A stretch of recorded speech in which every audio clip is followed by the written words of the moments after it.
Thank you all for coming. We're going to go ahead and get started here.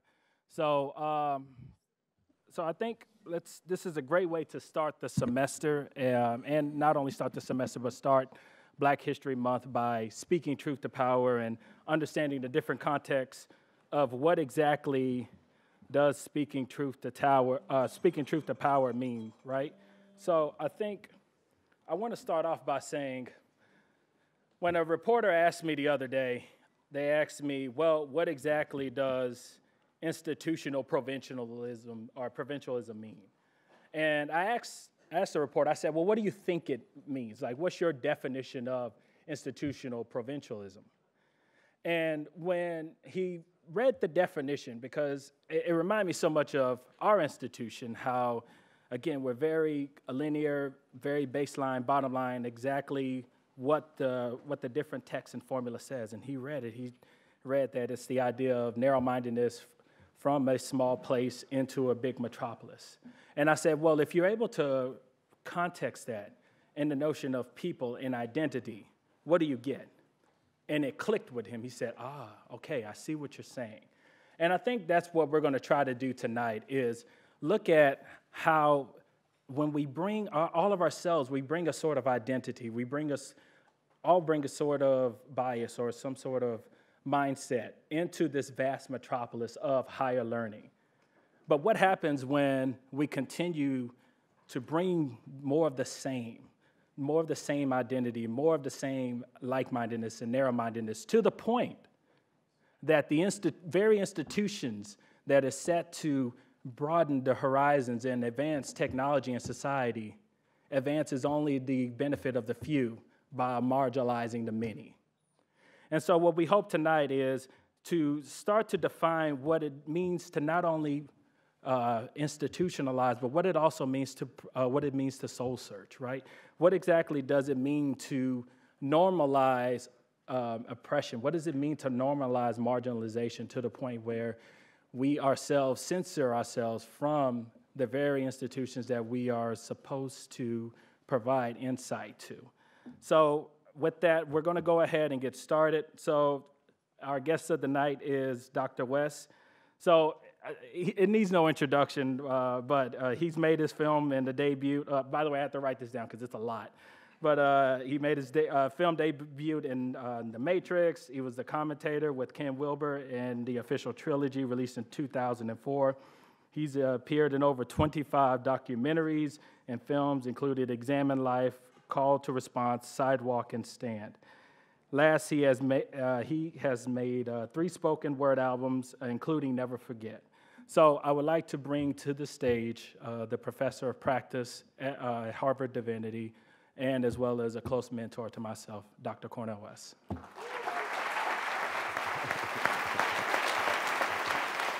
you, man. Good to see you there, brother. Good to see you, brother. Sorry, I was so nervous.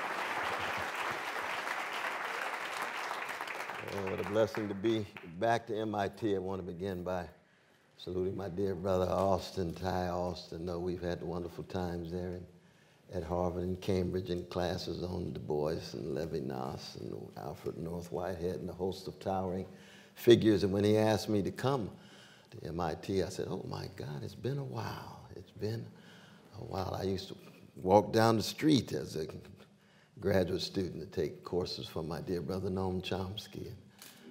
And he's such a towering figure. He's always remained in my heart. I know he's moved to Arizona, I think, recently. I saw him. I said, wow, everybody likes sunshine, I guess, sooner or later. Which is not to say there's not some sunshine at MIT even in the wintertime, but we're here to talk about institutional provincialism, of course. So we'll get into that. But I also want to salute for 29 years of high-quality service, Assistant Dean Ramona Allen. Where is she? Give it up for this sister, 29 years. Absolutely, absolutely. Indeed, and then to be able to set eyes on Professor McDowell. We were in Berlin. How many years ago was it, my brother? 10. Is it 10 years now? And you haven't changed one iota. We had a great time, though, and you represented MIT in such high-quality fashion. But each and every one of you connected to MIT. Really forces for good in a significant way. Thank each and every one of you for coming out this evening. This is going to be much more dialogical and conversational, really. I'm not here to pontificate. I don't know that much about the internal dynamics of MIT. If it's in any way similar to Harvard University, then we all got a lot of work to do. Very much so, because this is, like Harvard, one of the great institutions of the American empire. A variety of different viewpoints, visions, voices. That's what liberal education is all about. How do you come to terms with the quest for truth and goodness and beauty in such a way that you can engage in disagreement and still mediate it with respect, but recognize that much is at stake. It's not a game. It's not a puzzle. We're talking about the future and destiny of the species, human beings, sentient beings, and so forth and so on. Now, I know this is Black History Month, and for me, you talk about Black history, you know, you're talking about sacred ground, because you're talking about my mother and my father and my grandparents. I am who I am because somebody loved me, somebody cared for me, somebody attended to me.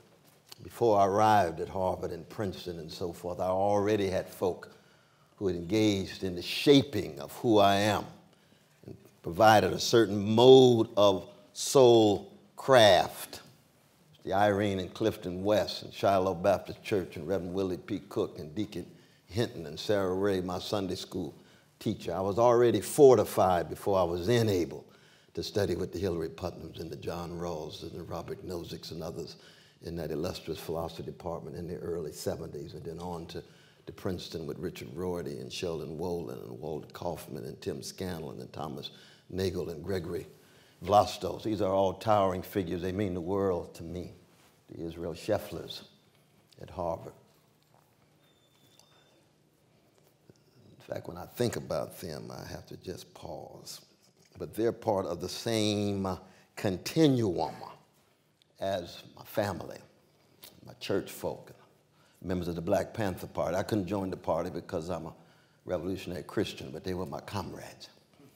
They were radically secular, atheistic to the core, so they could be my allies, but they wouldn't allow me to join, and I can understand that. Everybody's got their dogmatism and provincialism and parochialism. You know, when I arrived here at Harvard, I went straight to Jamaica Plain, where we had the breakfast program for the Black Panther Party and the prison program at Norfolk, where I taught for every Sunday for the 3 years that I was here. Why is this important? Not because it's about me, but because we live in one of the bleakest moments in the history of this empire. And it's really a testing of who we are, what kind of heart, mind, and souls we really have. It's not just a matter of what we talk about, not just a matter of chit-chat, but what we're willing to risk. What kind of choices we make in such a way that we're willing to actually pay a cost. Antonio Gramsci called it a critical historical self-inventory. But I begin with the legacy of Athens. And Socrates says, the unexamined life is not worth living for a human, at line 38a of Plato's Apology. And I take that very, very seriously. But you can hear echoes in the Black History Month to Socrates. The unexamined life is not worth living. The examined life is painful. Very, very painful. Montaigne said the philosophizers learn how to die. Seneca says he or she who learns how to die unlearns slavery. See, for me, any serious talk about an educational institution, and I draw a fundamental distinction between what the Greeks call paideia, P-A-I-D-E-I-A. That's deep education. It's very deep and different than cheap schooling. And I know cheap schooling is not what MIT is about. You're all about paideia. But all of you about paideia, that learning how to die in order to learn how to live, to engage in that Socratic self-examination, self-interrogation in such a way that you can engage in the formation of attention, attend to the things that really matter and turn your back to those things that are distractions. We live in a culture with massive weapons of distraction. You turn away from the superficial things on the surface, deal with life, death, joy, sorrow. justice, trust, those non-market values, those values that are preconditions for markets, but they're also far beyond simply the meritocratic. Because I come from a tradition of a people who, after being terrorized for 400 years, still taught the world so much about freedom. Frederick Douglass could have said, I'm not against slavery per se. I just want to enslave other folk because I don't like being enslaved. No, he wanted freedom for everybody. A certain kind of soul craft.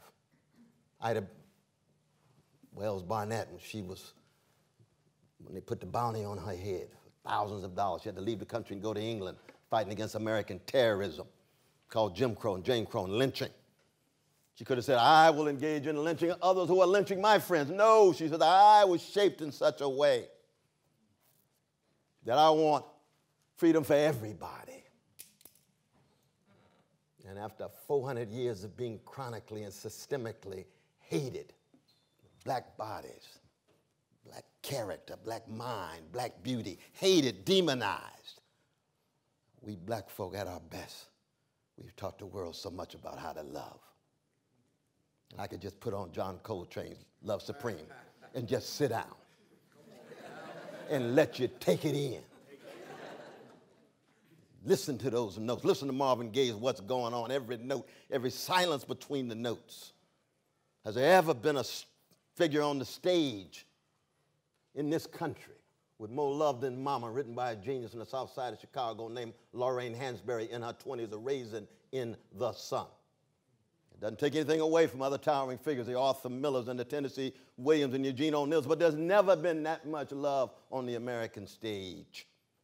Same is true with James Baldwin's love-soaked essay. Same is true with Toni Morrison's Beloved. Same is true with Stevie Wonder. Same is true with Erykah Badu. And Brother Kendrick's working on it, isn't he? Oh, I love that brother. That's Socratic wrestling. Paideia in the sonic mode. Brother Malcolm knows what I'm talking about. It's a blessing to see him. It's two brilliant brothers sitting next to each other at MIT, and his beloved mother's a very distinguished professor as well. But the same tradition, though, Brother Malcolm. You know who you were named after. That Malcolm X, who was a gangster when he was a teenager, a Malcolm Little. But that love transformed him. The love of an honorable Elijah Muhammad transformed him. And what did he do? He shattered his provincialism. He shattered his parochialism. He kept growing. He was Socratic to the core. And he learned how to die in order to learn how to live by scrutinizing himself and allowing, through a formation of attention and the cultivation of a critical self and the maturation of a loving soul, to bear witness, to be a truth teller. And he echoed line 24a of Plato's Apology, where Socrates says what? Parrhesia, P-A-R-R-H-E-S-I-A. Parrhesia was the cause of my unpopularity. What is parrhesia, Socrates? Frank speech, plain speech, fearless speech, unintimidated speech. Yes, it will get you in trouble. But just not any speech, but it's got to be rooted in the best of paideia. It's got to be rooted in the best of deep education. But the soul craft that I already was shaped in before I arrived at Harvard 48 years ago was one that engaged a kind of culture shock. Because even then, I was running into young brothers and sisters of different colors who were thoroughly convinced that the end and aim of life was, for the most part, to be the smartest in the room. And I said to myself, we come from a different tradition. I don't fetishize smartness, just like I don't worship meritocratic formulations. Now, I'm not promoting stupidity. I want to be clear about that. No, we got to let the phones be smart. We got to be wise. Let the computers be smart. We got to be courageous. Nothing wrong technological ingenuity. Nothing wrong with magnificent breakthroughs. But the question is, in the end, what kind of human being are you in your short trek from your mama's womb to tomb, and are you willing to engage in paideia at the deepest level, which has to do with your soul, your character. It has to do with the kind of person you will be and what will be said about you when your body is in that coffin or after your ashes are spread over whatever body of water that you so desire. What does it mean to be human? That Latin humando, which means burial. We're on our way to burial. The culinary delight of terrestrial worms. What I love about the black tradition is that we always believe in trying to keep it funky, which means we're highly suspicious of deodorized discourse. That's crucial. Sanitized disc. Look at how they sanitize Martin every January. Sterilized Malcolm. Mainstream all of these freedom fathers. Never confuse a love warrior and a freedom fighter with a polished professional. Because most polished professionals fetishize smartness and end up being well-adjusted to injustice and well-adapted to indifference. Rabbi Abraham Joshua Heschel used to say with such tremendous insight, indifference to evil is more insidious than evil itself. So no matter how smart you are, no matter how rich you are, if you're not willing to engage in parrhesia, frank speech, or plain speech, it doesn't have to be public. It could be microsocial, on the job, in your synagogue, in your mosque, in your trade union, in your university. A force for good, in the language of John Coltrane. That's what it means to bring to bear the best of black history. And I keep saying the best because black history includes black gangsters, black thugs. Every community has it. Black haters, black xenophobes, black patriarchs, black homophobes, black transphobes. I got many in my family. People ask me all the time, how could you call Donald Trump a gangster on TV every 2 weeks? I said, because he is. But I'm not engaging in name calling. A gangster is not a subjective expression, that's an objective condition. It's true. If you grabbing private parts of somebody, that's gangster. Another country got oil and you say you ought to get it, that's gangster. See, as I said before, I'm a revolutionary Christian, which means that I was a gangster before I met Jesus, and now I'm a redeemed sinner with gangster proclivities. So when I call Trump a gangster, I'm talking about something inside of me. Trump is American as cherry pie. It's misogyny and white supremacy and transphobia and class arrogance and obsession with smartness, obsession with riches, ignorance flowing in the name of his claim to be smartness. He doesn't have a monopoly on that. Comes out of a long history. And black folk always keep track of it. And this is one of the challenges to a place like MIT and Harvard and others. Because one of the distinctive features of most American institutions is that we're in denial of the catastrophic and obsessed with the problematic. So everything's reduced to a problem rather than a catastrophe. There's never been such a thing as the race problem in America. There's been a series of catastrophes visited on black people. That's not a problem. No such thing as a woman's problem. There's been a catastrophe, a series of visited on women, working class people. The labor problem. No. That's from the vantage point of capital. That's from the vantage point of Wall Street. We're talking about the workers themselves dealing with daily life, wrestling with catastrophic circumstances. No such thing as an immigrant problem. I was in Arizona just a couple of days ago, and everybody's so upset. Mexicans coming in. Shoot, Arizona used to be Mexico. What you talking about? They just coming home. The Mexican War, one of the most trumped up unjustified wars. And that's from the memoirs of Ulysses S. Grant. We're not talking about a radical anti-imperialist like Mark Twain. We're talking about somebody who fought in the war. He said this was a bogus war. This was a land grab, a power grab. That's what imperialism is. That's what the expansion of U.S. empire is. That's what it has been at its worst. We always want to keep track of the best and the worst. Any tradition, any group, the best inside it, the best of me, the worst of me. Now, what does that have to do with institutional provincialism? It means that from the very beginning, as we enter the dialogue, we first enter the dialogue with what we could call loosely hermeneutical humility. That the various interpretations that we put forward ought to be put forward in such a way that we recognize that we could be wrong as well as right. And we take each other seriously when we acknowledge that each one of us could be wrong or right. That's what it means to be a jazz woman or a blues man. To learn how to lift your voice, but also to listen. Not just hear an abstract, but listen. Because paideia, education, is about what? Transformation. Cheap schooling, just information. Never confuse the two. Information, indispensable. Information, necessary, not a sufficient condition for paideia. And hermeneutics, interpretation. Self-invested interpretation. So when you talk about catastrophe, you begin with ecological catastrophe. Impending, escalating every day. Nuclear catastrophe. Increasing, especially with both Kim and Trump. Two gangsters. Possibility.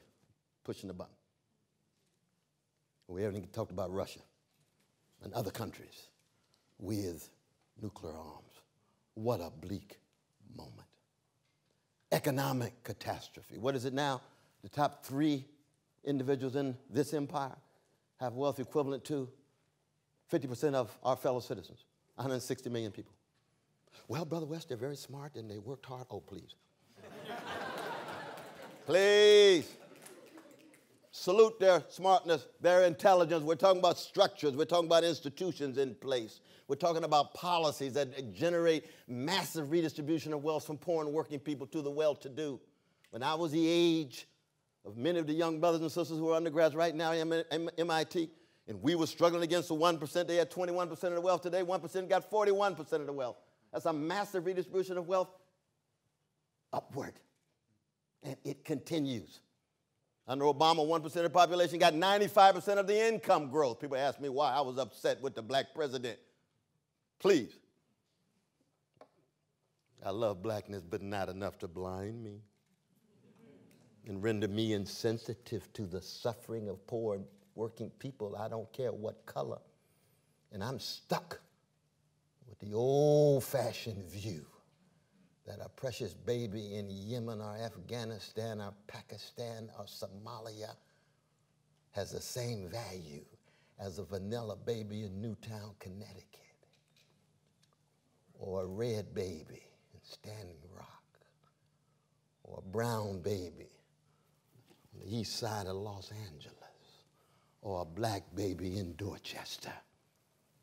Same value, same righteous indignation, same moral outrage when innocent people are being killed. It could be a drone strike. It could be a police man or woman. It could be a fellow citizen. Innocent folk killed. And a precious Jewish baby in Tel Aviv has exactly the same value as a precious Palestinian baby in the West Bank or in Gaza, and vice versa. And if you really believe that, then it's going to pit you over against much of the mainstream discourse. And I think that's exactly what paideia at its best does. That's why we love Socrates at a distance. We love the intellectual operation. We don't love the hemlock moment.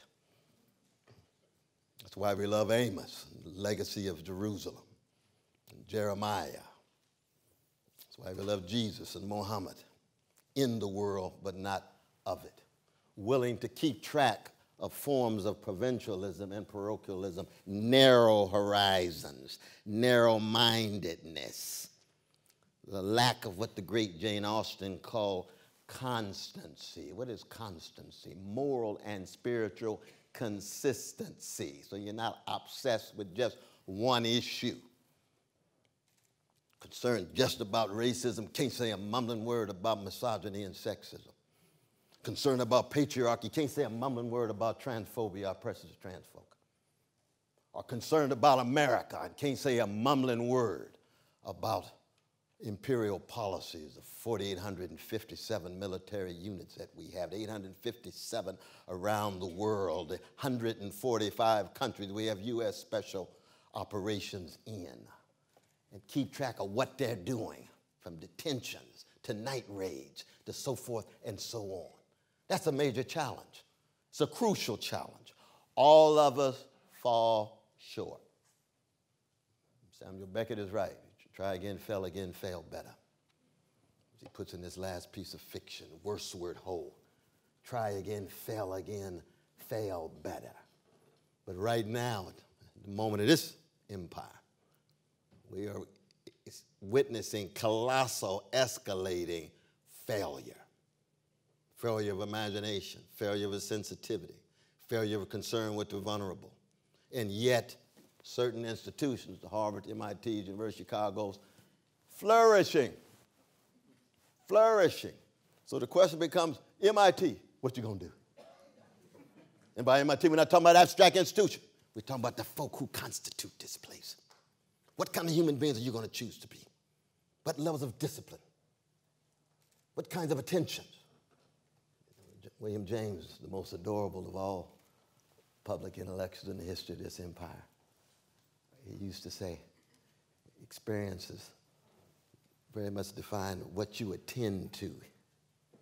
There's a wonderful book by Tim Wu called The Attention Merchants, just published a couple of years ago. All of the institutional efforts to try to make sure that we don't attend to the things that matter, the advertising, enterprises and so forth, all tied to money making, all tied to profit maximizing, all tied to growth without necessarily defining what the moral and spiritual quality of that growth is vis-a-vis the planet in which we find ourselves, or vis-a-vis those Frantz Fanon called the wretched of the earth. Catastrophe. I used to acknowledge to my beloved colleagues in the philosophy department. I said, if somebody dropped down from Mars and talked about the crisis of the American empire, would your subject matter have anything to do with that? Civil War, Civil Rights Movement, Charlottesville today, white supremacy, escalating, running amok. Are these departments wrestling with the vicious legacies of white supremacy? Oh, well, we've got somebody teaching a course on diversity. Well, that's not that. No, that's not that. No, that's not what I'm talking about. No, diversity is part of the deodorized discourse I'm talking about. Nothing wrong with it. All bureaucrats need constructs. But on the ground, diversity is about male supremacy and its vicious effects. It's about white supremacy and its vicious consequences. It's about class privilege, which even in a highly colorful silo, a highly colorful context, the issue of class cannot be downplayed. Same is true with empire. You see. Catastrophe. For me, someone who teaches at Divinity School and Afro-American Studies, the issue of soulcraft, the issue of moral and spiritual dimensions of our individual lives, of our collective lives, sits at the center of it. Because there will be no fight back, and I'm very much concerned about fight back. There will be no fight back if we don't produce people who are willing to take a stand. willing to take a stand. Emerson talks about this in Self-Reliance. Right? The aversion to conformity, the willingness to stand out and stand for, over against a status quo that so often is so preoccupied with reproducing itself that it takes a major catastrophe or crisis for it to acknowledge, lo and behold, it ought to come to terms with some realities that are being hidden and concealed. The moral and spiritual dimensions. And that's a challenge to all of my brothers and sisters here of all colors at MIT. You see, how do you not just talk about it, but enact a sensitivity to the vulnerable in your curriculum, in your own praxis, in your organizational affiliations? No one of us can do everything. No one of us is Messiah. We've got one life to live. But it's got to be part and parcel of the soul craft. Now, Walt Whitman called it democratic soul craft vis-a-vis a market-driven soul craft. I would submit that the neoliberal soul craft has become so hegemonic these days, it's hard to think outside of it. And the neoliberal soul craft is what I said before, the smartest and the richest. That's all you need. That's all you need. You notice, for example, when you watch television, how many times people use the word obviously, obviously, obviously this, obviously that, obviously, and it's not obvious sometimes at all. I said to myself, some linguist needs to engage in an anthropological investigation as a deployment of that word, because it's a word of in-crowd smartness. Because if it's not obvious to you, then you're the one who feel dumb. And it's not just a word to connect other words. It's a way of wanting to be included in the smart crowd. And I thank God that I was raised in such a way that I have a deep suspicion of folk who are just smart. Because there's a whole lot of smart misogynists out there. A whole lot of smart folk who hate Jews and hate Arabs. And they got a long history of smart white supremacists. Very smart, sophisticated, well-read. But crushed my grandmama.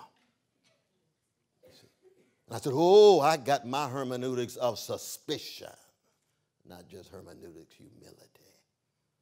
I'm very, very Socratic in terms of my willingness to question what kind of assumptions and presuppositions are being put forward by those who are denying catastrophic realities and claim to be so smart, involved in problem solving.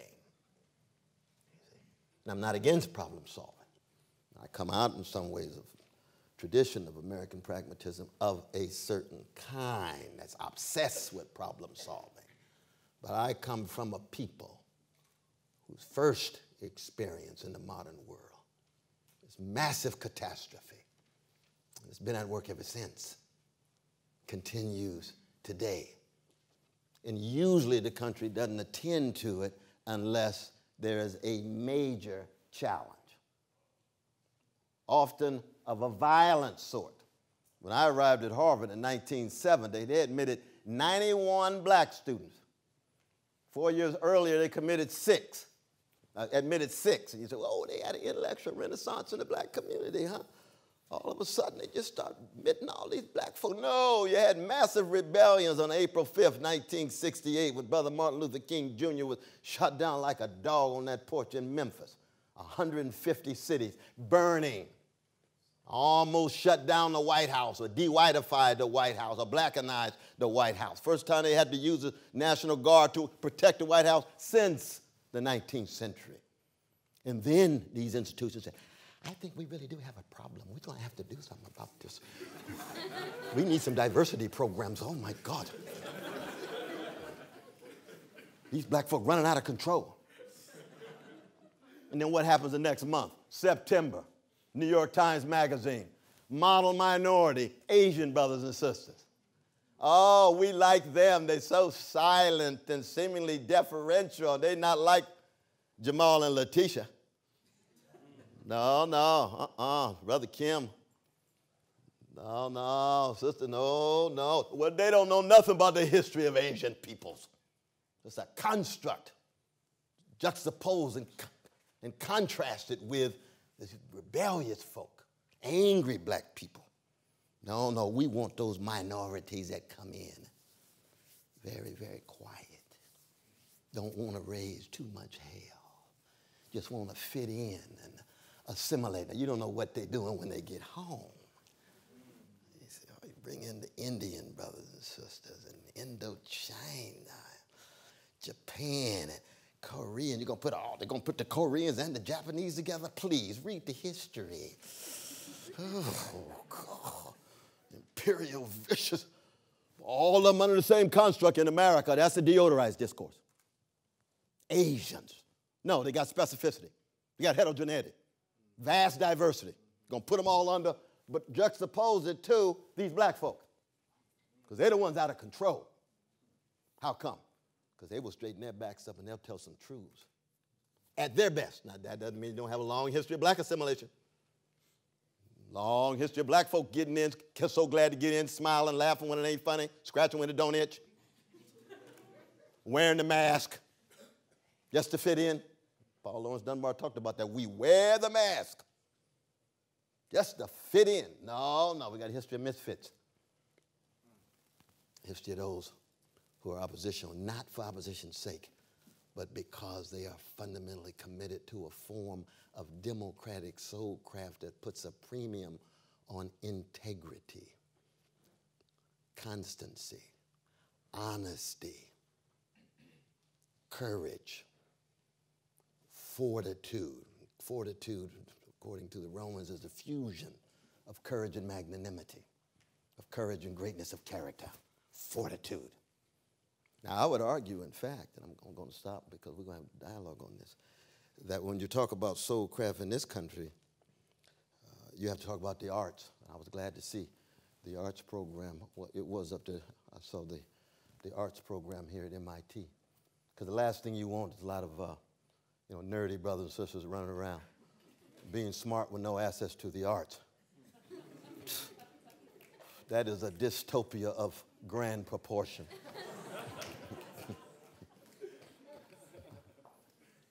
By the arts, I'm talking about the music, the paintings, and so forth and so on. They're not ornamental or decorative. They ought to be constitutive. And you can't talk about the history of white supremacy in this country without talking about resistance to white supremacy. And music has been, the musical tradition has been the grandest example, because it's there where you get more of the truth-telling. It's there where you get the vulnerability. It's there where you get the risks and so forth and so on. It's one of the reasons why when I began talking about Coltrane, I could have talked about Donny Hathaway, I could have talked about Aretha Franklin, I could have talked about Mahalia Jackson or Curtis Mayfield. Hard these days to keep track of the enhancing impact of black music on black folk and others. There's been a spiritual warfare against young black folk especially, to make sure that the music is not sweet and kind and gentle. We just lost Dennis Edwards. You all know who Dennis Edwards was? From Alabama? My dear brother. There you go. Brother, you looking sharp, though. Give it up for this. Give it up for this brother. He looking sharp. He looking sharp. He comes out of Alabama, from Mighty Clouds of Joy, and he replaced a David Ruffin from Why Not, Mississippi, who sang lead for the Temptations. Well, what was it about the Temptations or the Miracles? What was it about the main ingredient? What was it about the Delphonics or the Dramatics or the Jones Girls? What was it about the Hutchison Sisters of the Emotions? What was it about the groups who sang in tune with a sweetness and a kindness that stirred the soul rather than just stimulated the body? And these days, the dumbing down of the music is part and parcel of the dumbing down of the soul that makes it difficult to produce persons who are willing to fight, who are willing to sacrifice. Because if it's all about stimulation and titillation, you see, when Otis Redding said, try a little tenderness, that's not say my name, say my name, say my name. It's a very different disposition toward the world. It's very different orientation toward the world. And there is no black history without a love of truth, and the condition of truth is always to allow suffering to speak, anybody's suffering. There's no black history without a love of goodness, keeping track of the evil, the undeserved harm. A love of beauty, and Rilke is right. Beauty is, in fact, produced wrestling with terror and trauma and transfiguring your pain and suffering into a sound, a painting, a building. And there's certainly no love of the holy. For those of us who are religious, be you Muslim or Buddhist or Christian or whatever you are, there's no love of the holy without wrestling with the degree to which we are aspiring but fall short, tied to something bigger than ourselves. One of the reasons why I spend a lot of time in studios with hip-hop artists is to try to convince them that to fall in love with truth and beauty and goodness, to be a love warrior at the highest level, and then master your craft, then master your technique, then be as smart as you want to be, acknowledging the limitations of smartness, spilling into wisdom. Then we have a chance to deal with the catastrophes. That was what was beautiful about the Occupy movement. That was beautiful about the various marches we've had recently against Donald Trump. Beautiful about movement for black lives, and beautiful what would be the right words? The rich ecological movement, my dear brother McKibben and Naomi Klein and the others. And I know many have played an important role here at MIT as professors and staff and students. But the challenge is, given this institutional context, can we wrestle with the forms of provincialism, parochialism? Can we be true to the best of the Socratic legacy of Athens? Can we be true to the best of the prophetic legacy of Jerusalem? Can we be true to the best of the democratic legacy of not just the United States, but other social experiments as we keep track of empire, white supremacy, misogyny, transphobia, all of those ideologies that lose sight of the preciousness and pricelessness of each and every one of us. Thank you all so very much, and we'll have a nice little time to talk.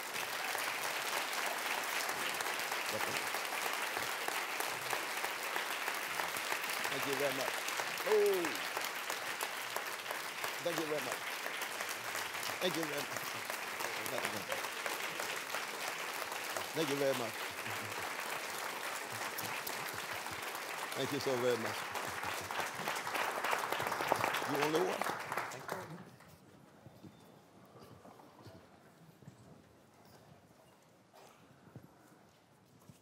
Woo.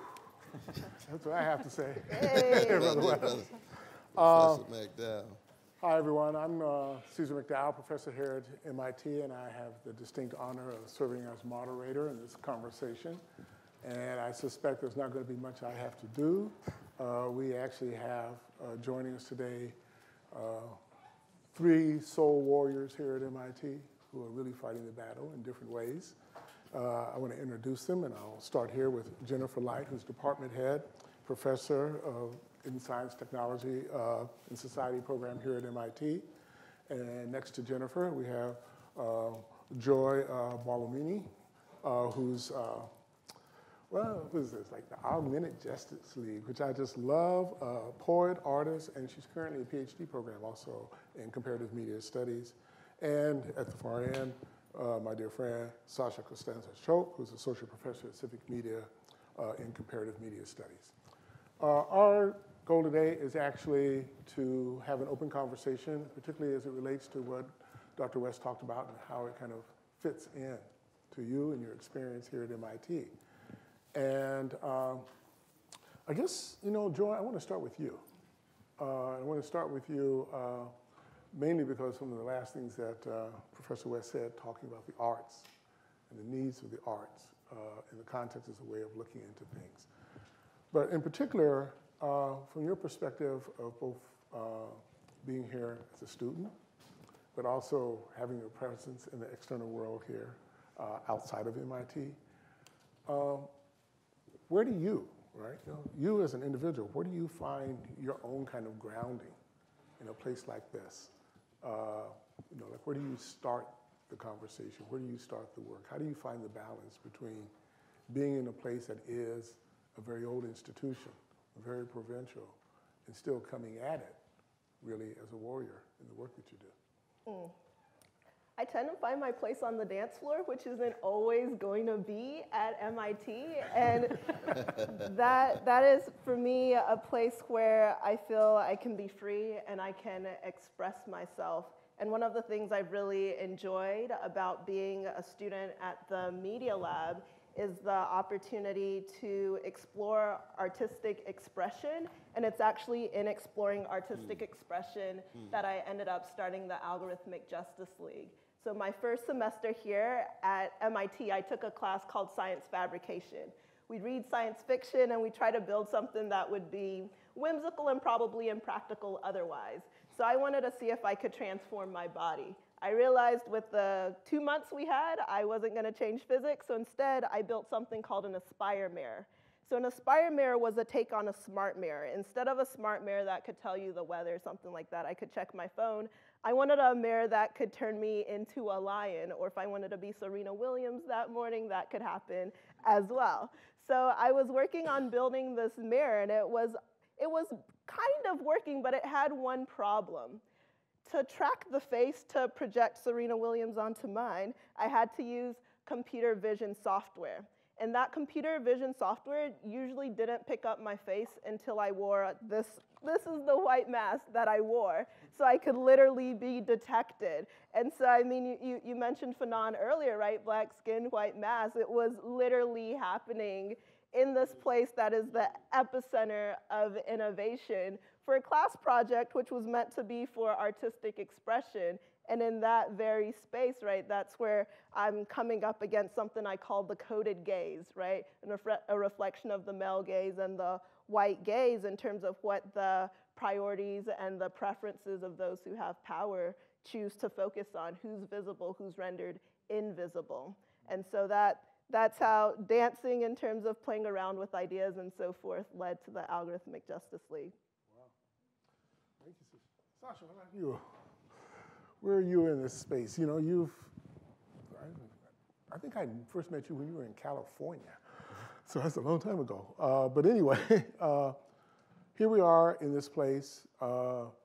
You've moved through different identities. You're really doing great work around kind of civic media and the way we're using these technologies and stuff. And again, we're in this institution that we're all kind of pushing uphill.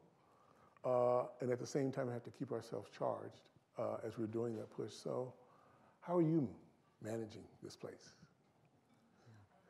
I think for me, one of the ways that I think about the MIT as a provincial institution is in the what can slide very quickly into the technological solutionist ideology that smart people sitting in a lab will be able to solve these hard problems that are out there in the world without ever considering the maxim that people who experience oppression at the intersections of all of these systems that you so clearly articulated, white supremacy, heteropatriarchy, capitalism, settler colonialism, ableism, the way that they interface and intersect, people who live those intersections already have traditions and cultures and histories of resistance, have tacit knowledge and explicit knowledge, have solutions, right, and strategies for how to deal with this stuff. And so I think that one of the things that MIT needs to do to be less provincial is in this process of problem solving, as you were describing, to think about how do we say, well, I may be a brilliant person and I may have a certain set of skills and knowledge in one domain, but how do I really work in partnership with or even in service to people who are living at that intersection of what Patricia Hill Collins calls the matrix of domination, right? All of those systems that I just named as they intersect, and use those talents and skills and be they technical or whatever the case may be, to build on, support, and amplify the knowledge, the strategies, the solutions that are already coming out of those communities that are experiencing the lived reality of intersectional oppression.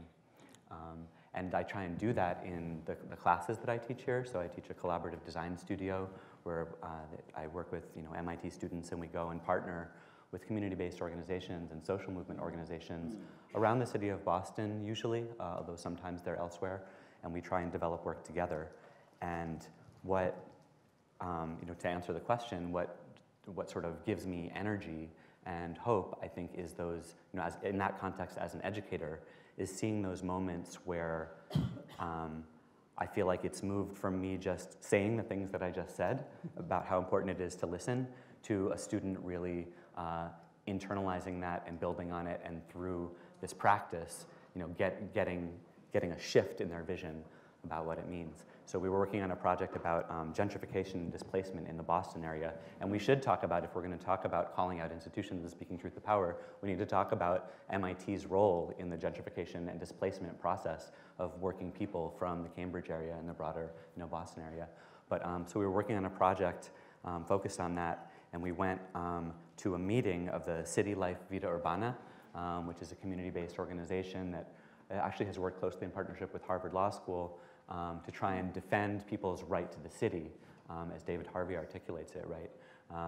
And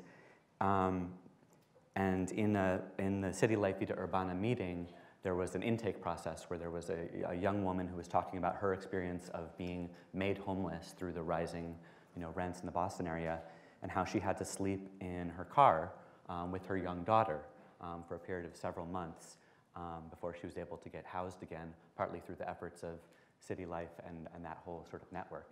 And afterwards, when my class was sort of debriefing, one of the students who was a Course 6 student was kind of, thinking about this whole process and was saying, there's something really wrong with this system that would require someone to have to sleep in her car with her 3-year-old.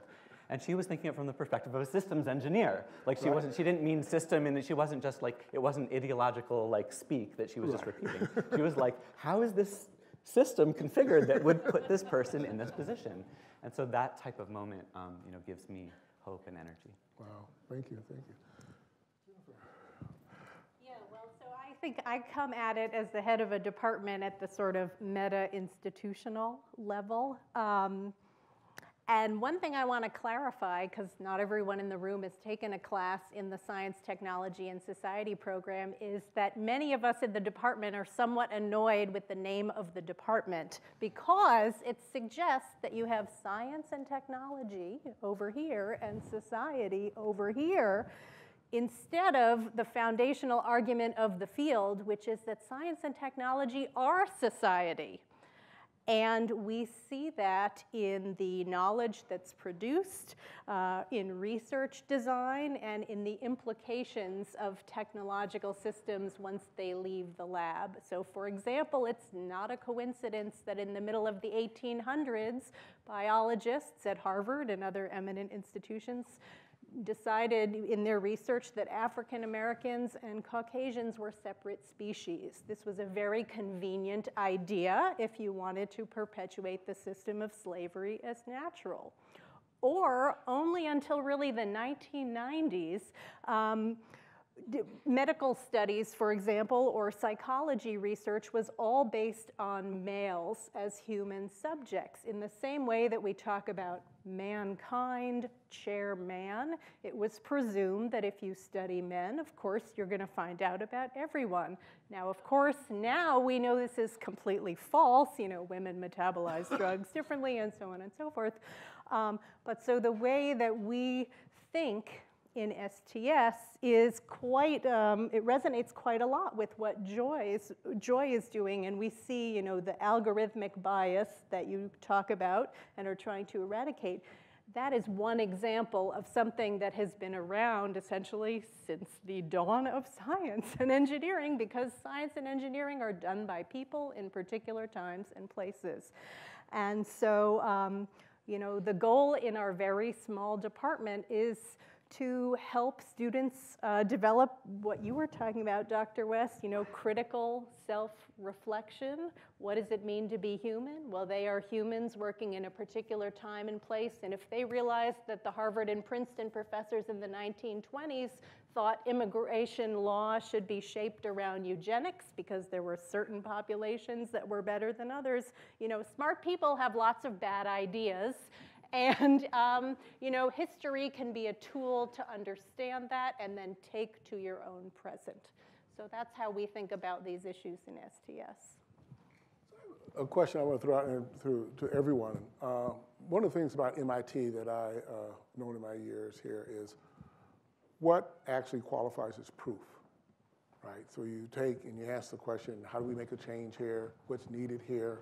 What is the evidence that one needs to garner in order to convince the institution and others in the institutions? And by and large, that evidence is pretty driven by numbers and technical, right? So my question is, how do we move to get people to consider other forms of evidence in an institution like this? Because I don't know how we move the provincial question without the acknowledgement of other ways of knowing and other means of proof. With my work with the Algorithmic Justice League, I've really looked at poetry and narrative as a way of pointing to the fact that right now, artificial intelligence is dominated by supremely white data. And as a result, a lot of the progress that's been made by the civil rights movement, by the women's movement as well, risks being reversed under the guise of machine neutrality. And so when I had that experience coding in the white mask, I realized that story would bring more attention to the issue, which again, STS, this is foundational to fields of study that already exist, so it wasn't something novel, but it was how do you tell the story in a way where people pay attention? And so that's been one way of offering proof through personal experience.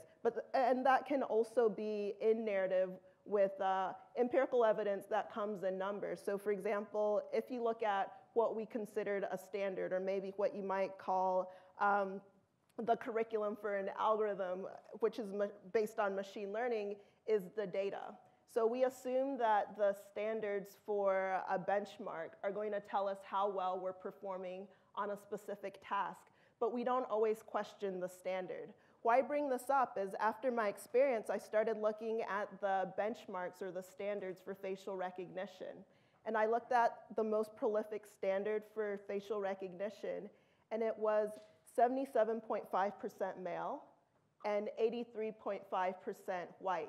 And so this is the benchmark by which we're saying there's progress in a field, right? But it's not even reflective of who I like to call the undersampled majority, the majority of the world. I think your comment about poetry just triggered a thought, which is in some of the classes I've taught in the past, I invite students to consider how a scientific article like a sonnet or a limerick is a particular mode of written communication, and we kind of analyze it like a literary text. What does it hide? A lot of messy stuff in, what doesn't get published in scientific journals? These are the sorts of questions that get students realizing not that I'm going to give them a new kind of proof, but maybe what they have taken as kind of truth unquestioningly might be a little more complicated. Thinking about your question about evidence and what counts as evidence, and I'm thinking about Amelia Perry, who some of you in the audience may have known her. She's a doctoral student in mathematics who's a trans woman, actually a non-binary trans femme person who just took her own life a week ago. She was a student here at MIT. And the reason I'm thinking about her, in response to that question is, so I'm a non-binary trans femme person like Amelia, and so part of a community of people, you know, there are very few of us in the world, right? So as a matter, you know, statistically speaking, you know, between 1 in 1,000 to 1 in 10,000 people, I mean, the conversation keeps changing and depending on definitions, but that's the order of magnitude we're talking about. And so it can become very, very hard to try and gather and mobilize quantitative evidence to convince institutions to make shifts if you're a member of a community with very small numbers. But Amelia was a person who was constantly organizing and pushing and mobilizing with the queer community around and throughout MIT to try and push the Institute to make changes to make it a more gender-inclusive space. In the building that I work in, for example, you know, my office is in the old Media Lab complex building, and there are still no gender-inclusive restrooms in that building. Until this year, just now, there's about to be a trial of gender-inclusive restrooms. Now, there are some around campus, but they're not enough. They're not in all the buildings, and you know, for many students and faculty and staff who may be gender nonconforming, it becomes part of sort of, you know, daily process. But it also it's a sign of, does the institution see you? Does it care about you? And so for Amelia, who was, you know, struggling with depression, you know, I think, you know, on the one hand, she was, you know, MIT is a gender-inclusive place. It wins awards for being very inclusive, and so I'm not trying to say that. I'm trying to say that there's always more that can be done. And so for her, she felt, you know, she was mobilizing and pushing, and she was achieving things. And so there were slight shifts, slow shifts, small steps, baby steps in moving the institution. But there's still so much to be done there. And the last thing I want to say on that is just that it's so crucial to understand with her and to call her into this space in this room right now. You know, she recognized, and actually I was just on her Twitter feed before this, sort of reflecting on what to say here, and reading her tweets from last week when she was trying to get access to the mental health care that she needed and was not getting access to it, not at MIT, but at another medical institution, because they were not trans-inclusive in their policy around giving her a room that she could be in and receive the mental health care she needed. But she was, even at that moment, when she was in the depths of an attack of depression and was trying to fight for what she needed to survive and was not getting it and did not get it, she was, even then, was tweeting and talking about how she knew that as a white woman with educational privilege, she had access to so much that trans women of color do not have.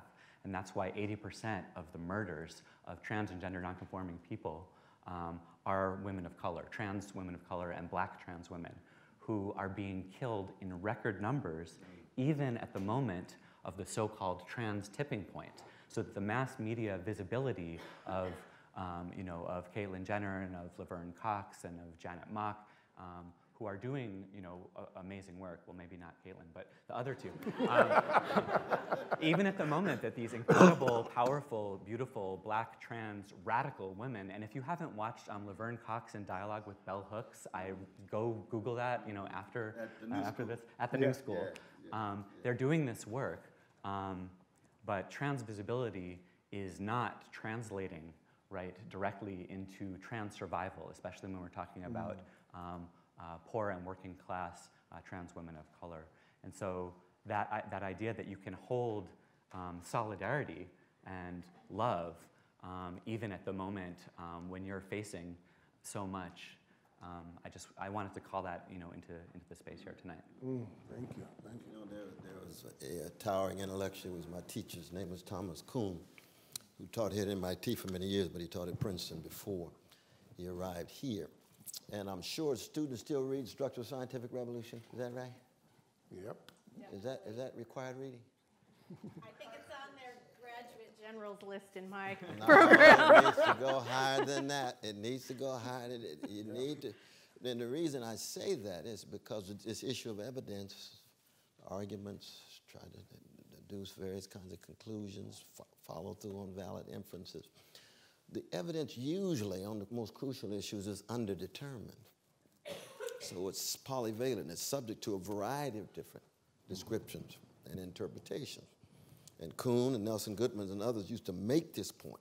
But what Thomas Kuhn pointed out was scientific practices or social practices that are tied to different institutions and structures.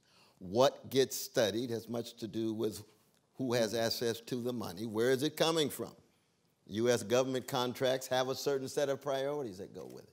Private business corporations have a certain set of priorities that go with it. So that the whole conception of what it is to be a normal paradigm and then a critique of the normal paradigm in those institutions understanding themselves as scientific is something that needs to be contextualized, which is not to relativize and not to say that evidence does not matter. It's just that usually it's underdetermined, which means a whole host of other factors and variables that come into play regarding new breakthroughs, new developments. I just saw this movie called BPM, I think it is. It's about the ACT UP movement in France. 128 beats per minute, and the ways in which the activists, building on Boston ACT UP and New York ACT UP in the 80s, put pressure upon scientists to engage in the kind of investigation such that they could make more widely available these various kinds of medications and vaccines against vulnerable members of their society and vulnerable fellow human beings. And at that point, it was a matter of social movements shaping what was studied. And so I think that's very much something that we ought to take very seriously, especially in light of the struggles that so many have. You know, I was, some years ago, I was involved in this study. We were looking at basically study about cognitive scientists and people who really look at how children learn different phenomena. Won't get into the details of it, but it was particularly looking at how kids actually develop their understanding of particular scientific, particular natural phenomena, like why does the moon rise? How do kids, what are the mental models they drive out of that? Two things are really interesting about the work. One is, no surprise to anyone here, that 98% of the people in the studies were white, were done, and it was done because researchers tended to actually research the places where they had access, which were usually the schools that their kids went to, and that's how the theory gets developed. But the more interesting thing for me was that there were a number of researchers I interviewed who were actually researchers of color. And one of the things I was interested in is, how do they pay attention to issues of race and gender and intersectionality in their work? And it's a small number, but every one of these researchers of color said, I don't look at it because our theories are not robust enough so that when I find a difference, it will not be used against people. Right? I think, I wonder, how we silence ourselves because of the structure we're in, the methodologies that we have, the ways in things are going to be interpreted, that it ends up actually, even in wherever we are, it's another form of how we kind of find ourselves locked in.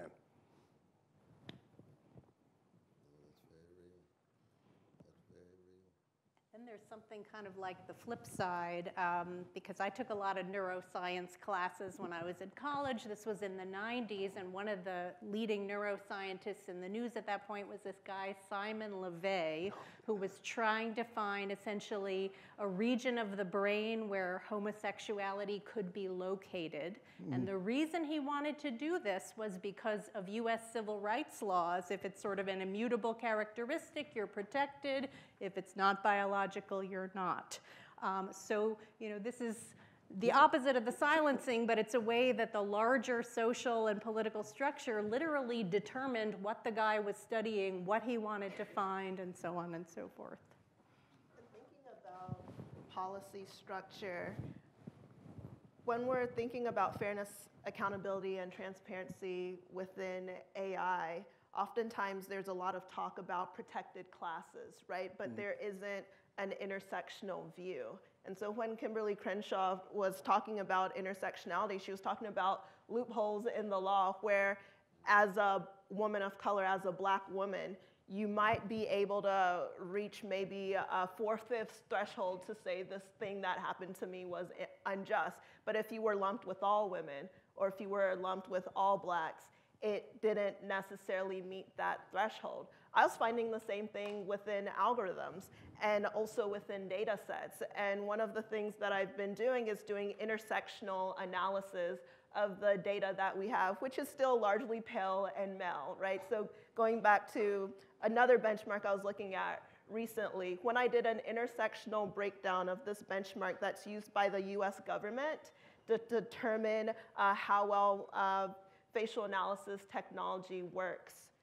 If you did an intersectional breakdown to look at the representation of Black women, it was 4.4% of a government benchmark.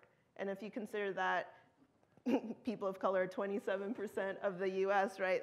That's severe underrepresentation where you wouldn't even know there's a problem to begin with. But then going back to what you were saying, what happens when you point these things out? And this is something I'm always wrestling with the Algorithmic Justice League, right? Because it might be helpful if the cop doesn't see my face and you currently have a situation where 1 in 2 adults, over 117 million people, has their face in a facial recognition network that can be searched by the police unwarranted using algorithms that haven't been audited for accuracy. That's going to most impact communities of color, right? So my work isn't just about let's make this technology better where it can be used in any way, because in the hands of authoritarian governments and personal adversaries, whatever, it can be used against you. Yeah. Absolutely, absolutely. Were you going to say something?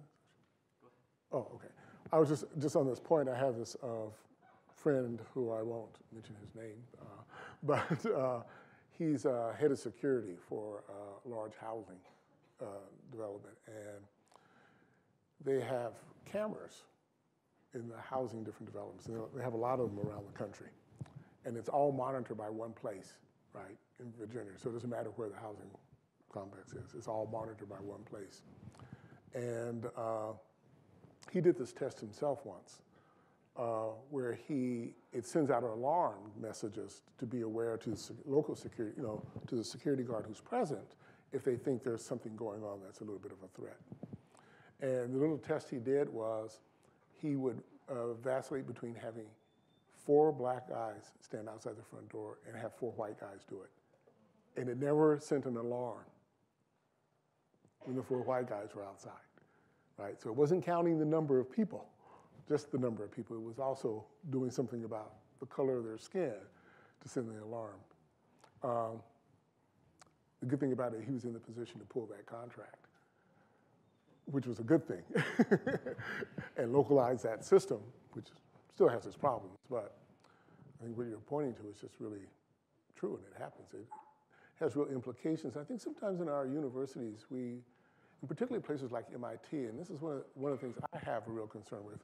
So you may or may not know this, but one of the things MIT is really pushing and really good at is the whole thing about innovation. We want people to innovate. We want people to take things to market. And things can go very quickly from concept to kind of sort of tested idea to let's put it out in the market without ever having to be kind of, tested in terms of these other kinds of issues, right? It doesn't have to be. So it makes me wonder, what would it be like for a place like MIT to say, actually, we have another set of standards around things that we are going to do innovation around. The students are going to be doing design X or this X or that X. They've got to meet these criteria in order for something to go out the door. But I don't know if we can get there. You think we can move that issue in this place? It's going to be a long battle. I mean, I'd like to say yes, of course, we can do anything we want to because we're human beings. We can transform the systems in which we live, even as they're constantly shaping us. I'm given, courage and heart by a lot of the activism that I've seen the MIT students doing over especially the last couple of years, especially kicked off during the wave of social mobilization around the Occupy movement, and then through the movement for Black Lives, and now through the Me Too movement. I mean, I think that MIT students are engaged in and responding to some of these broader social movements that are operating and see them and participate in them. The Student Activism Coalition, SACO, has been involved in doing some really interesting stuff a couple years ago, the Climate Coalition, the student activists sat in outside the president's office for 138, 6? I'm not sure exactly the number, 130 something days. Sorry? 116. Thank you, 116 days. So I inflated a little there, but thanks. So 116 days is a long time to have an ongoing sit-in outside the president's office, demanding divestment from the petroleum industry. Now, what was the ultimate response? Well, we'll set up a committee, we'll consider it, and at the end of the committee's deliberations, they said, well, we don't think that we're going to divest. We think that we can have more of an impact on the transformation of the energy sector by accepting a gift of, how much is it? Does anyone know the amount of the MIT Energy Initiative received from the petroleum companies? It's in the hundreds of millions, if not more. Yeah, go look for that. But they received at least several $100 million from the petroleum industry to say we're going to launch a new energy initiative. And so, what can you say? The students mobilize, they forced the administration's hand to do something. What came out the other side of that was an investment in innovation around renewable energy, but one that was funded by these same actors who are, they see the writing on the wall. They know that they're going to have to figure out how to shift their profitability strategy eventually from petroleum extraction, and so they want to be the ones to monetize the innovation in the sector. So anyway, that's a whole nother ballgame, is like when you move an institution to do something, what comes out the other side, isn't necessarily what you were gunning for. But does that mean that we have to just sort of give up and throw up our hands and say, no, we can't shift things? Of course not. We can, and we are shifting things. And the gender-inclusive bathrooms are being trialed, and we have Melissa Nobles, a black woman who's a dean of the School of Humanities, Arts, and Social Sciences, who's creating a database of the history of lynching and encouraging us to take a cold look at our history, right? We have so there are shifts, there are things that are happening. We have Craig Wilder, who just taught a class about the history of MIT's, the imbrication of MIT as an institution with slavery and the slave economy, and MIT being created initially partly out of the need to create technical knowledge so that we could create factories to process the raw materials, cotton and sugar, that were coming from the slave South, and that's part of the birth of this, of this institution. And so there are movements, and they're baby steps, but they happen, and we have to keep doing them, right?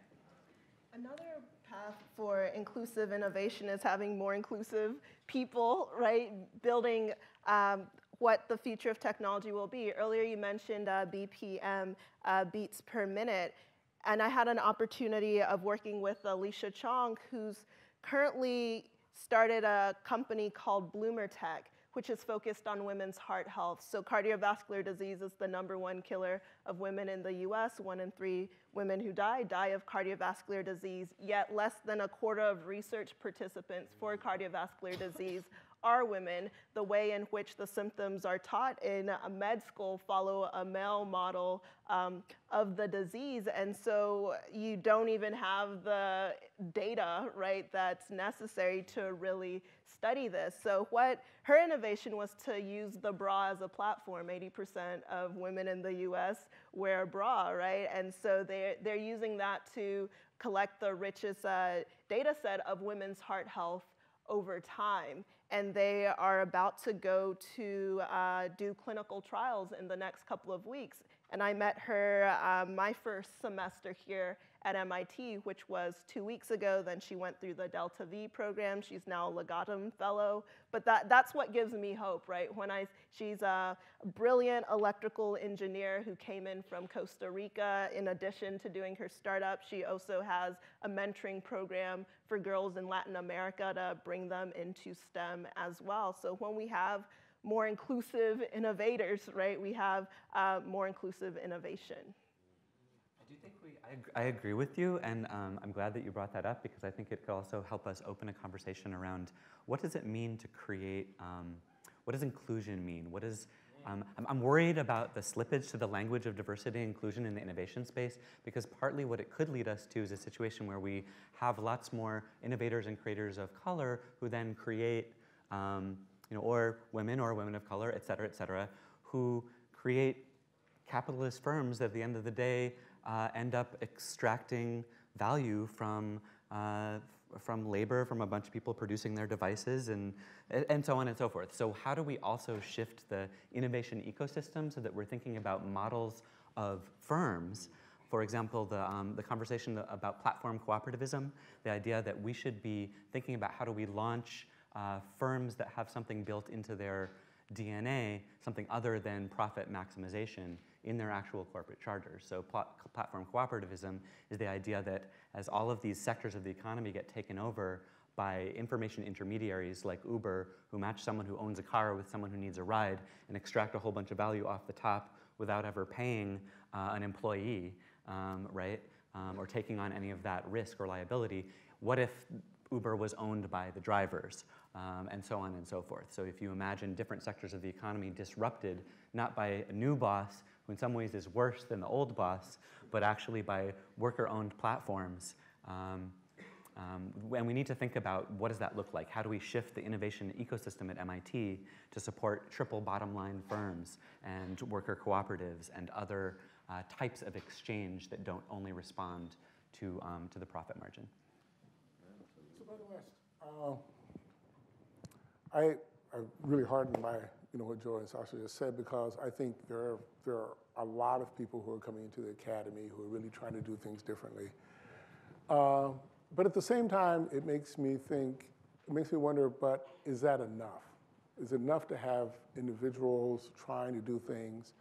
Or is there a need, just like the platform cooperative, is there a need for people to be working collectively out of a sense that their work is about liberation, and they're in the dialogue with others about their work and about their own movement to do this? So I see a lot of people doing things, but I don't see us necessarily connected in an ideology in doing the work that it takes to make that happen.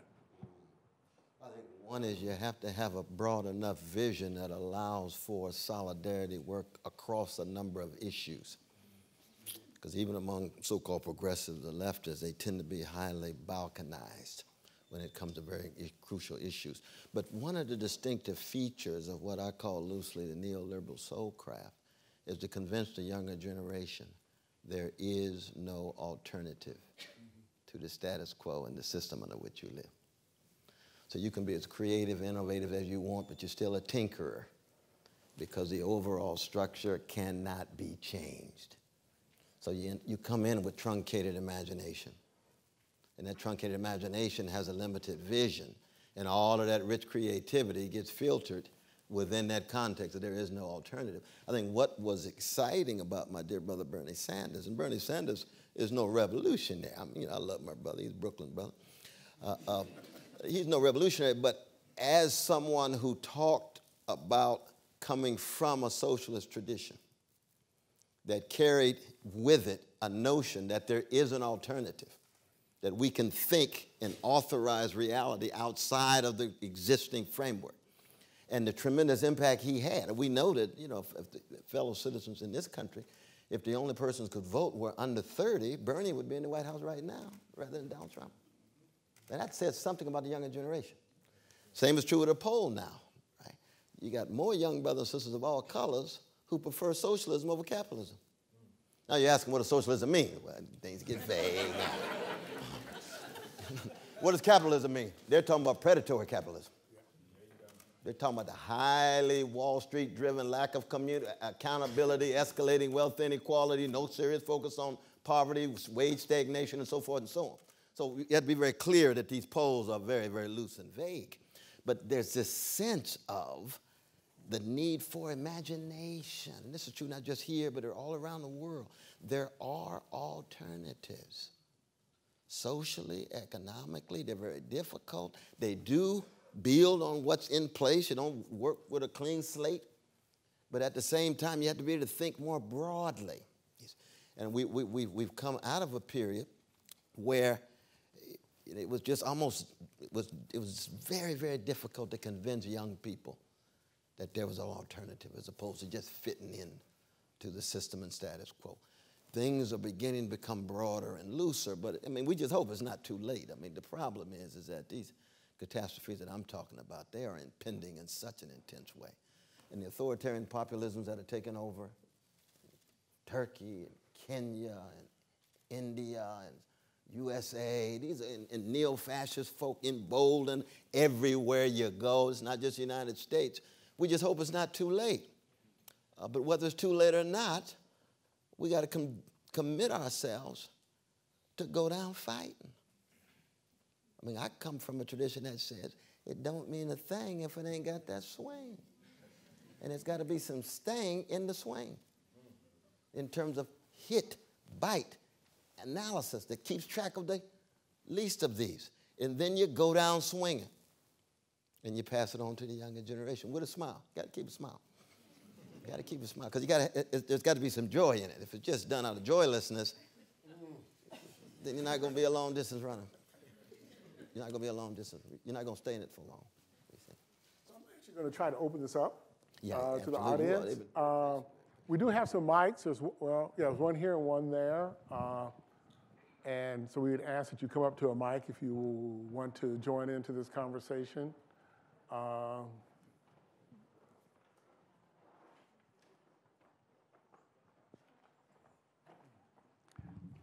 And just introduce yourself and try to keep your question brief. And let's go. Thanks. My name is Will. I have two quick questions.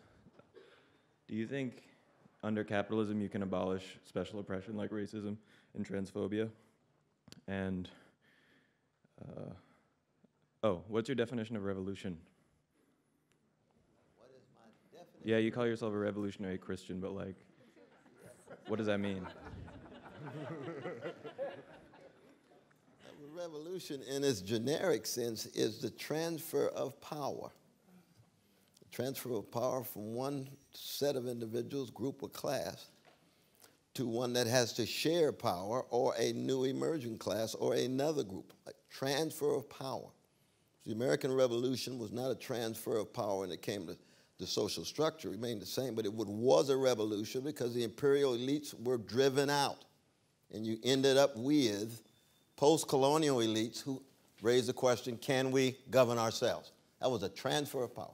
George III and his cronies gone. Yeah, I'm glad that. So in that, but that's a political revolution. There's different kinds of revolutions, so transfers of power in that way. There's cultural forms, there's economic forms, and so forth and so on. Cool. Yeah, so that brings me to my first question, I guess, which is, so the American Revolution is a great example. It obviously didn't abolish racism.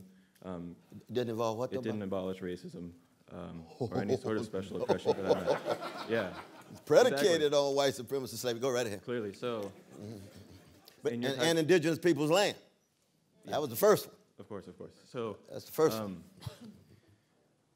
So that was like in the context of capitalism, right? So under capitalism, can you abolish these things like racism, transphobia, poverty, things that we interact with every day, which we feel like? Well, the problem there, my brother, is that, again, you got to talk about institutional racism versus interpersonal racism and so forth. There's no doubt that certain progress can be made in terms of interpersonal racism in a capitalist civilization. You end up with a black president, there's no way. But I mean, the Ku Klux Klan has a Catholic running it, and the Klan was founded against Jews, Catholics, and especially black folk. So that's upward mobility American style. When you get a Catholic head of the Klan. And when I was there in Charlottesville, I saw some black folk marching with the neo-Nazis. So America's a strange place. You see what I mean? So that I think generally speaking, when you talk about forms of transphobia, homophobia, patriarchy, and so forth, these are systems of domination that cut so deep that they can be manifested under capitalist conditions, socialist conditions, communist conditions, and so forth and so on. I just think that if we have a radical, democratized, decentered form of engaging power so that we don't have accountability of elites at the top, lack of accountability of elites at the top, we can at least attenuate white supremacy, male supremacy, homophobia, transphobia, and so on. But these structures of domination are not just so tied to capitalism. As soon as you overthrow capitalism, somehow they disappear. But certainly under this form of capitalism, deeply wedded historically in terms of its genealogy and the ways in which it reproduces itself. Oh, very much so. I don't think it can be attenuated in a serious way. But that's the long answer to your question. I appreciate it. Hi, my question is primarily for Dr. West. Thank you for your talk. I thought it was really, really insightful, and as always, your rhetorical power is really kind of overwhelming. So I very much agree with the idea that the American university in general is a very kind of provincial place. But it hasn't actually always been that way in this country. Like in the 60s and 70s, one example would be there was an organization called Committee of Concerned East Asian Scholars that actually played a key role in supporting the people's struggle against US imperialism in Vietnam.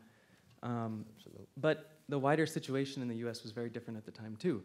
You know, you had the Black Panther Party, you had Vietnam Veterans Against the War, tons of other large revolutionary and political organizations. So my question to you is kind of, is there actually any hope for an institution like MIT, which just in the past few months launched its own startup accelerator, which does all this shitty, like sketchy defense research, like which trains foot soldiers of US Capitol at the Sloan School, you know, et cetera, et cetera. If we don't actually have a large-scale revolutionary movement in society? Or to put it another way, what's the relationship between political developments in the university and outside? Or the relation between town and gown community and the academy in that way. And thank you for the kind remarks. So, it's very kind of. But well, one is that one of the wonderful things about educational institutions, higher learning, is that they all make claims to be involved in a quest for truth, even when they're unwilling to be truthful about their quest for truth. But it lends itself an openness so that you can have courageous voices inside of MIT telling the truth about some of MIT's down low activities. That's what scholarship is all about. And that's one of the great glories of liberal education. Because liberal education is not a site for fundamental transformative activity.